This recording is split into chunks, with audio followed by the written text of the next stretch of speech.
Joining me in studio, writer and blogger Brian Thomas. Good morning to you, and famous, or our favorite British expat in residence. Thank you for being with me this morning. But let's go first, because Brian Thomas, basically you're here because you're British. But in many ways, no, I want to ask you this. Theresa May, very valid point, jumping off of what Jonathan just said, who's staying with us. Here's a Remainer who is going to lead Britain out of the EU. First of all, is that something that you think should be, led by Theresa May? And coming off of the referendum, I never had a chance to ask you, the people of, well, Farage, okay, and Johnson. I mean, isn't that a disappointment to the people who thought that leaving the EU is something that needs to be done, but the leaders of that campaign fled the coup so fast? Yeah.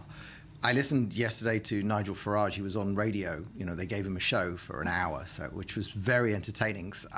If he's going to leave, if he's going to leave politics, then that's the word. That's where he needs to be. Because I'm going to miss his presentations to the European Parliament were must see. But yes. Look, his personal reasons, I think, he has worked for 17 years or whatever it was for one purpose, and he achieved it. So he says it's time to do something else. Boris Johnson, the way in which he disappeared from the whole picture was bizarre. I mean, I still don't understand it. Again, also Gove. Now, we'll see, maybe there's a room for them in the cabinet, but I'm not sure. And Theresa May, I'm not massively negative on her.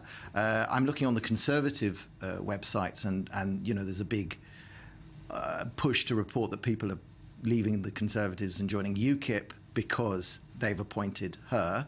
I think people will give her a little bit of time to settle in and see if she really does carry through and initiate these procedures for Brexit properly.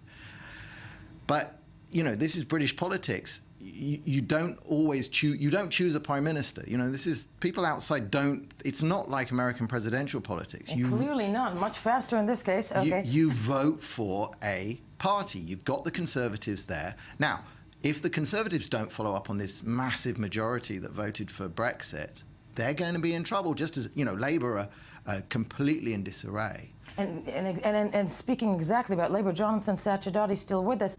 Brian, really quickly to you, just at the end of the day, you're still expecting to see that this is not going to change, not going to flip. The UK is leaving the EU, right? Yeah, they're going to leave. I think the immigration thing, though, is key. Theresa May was very soft on it, and she banned people from coming to England for Sharia, for talking about Islam.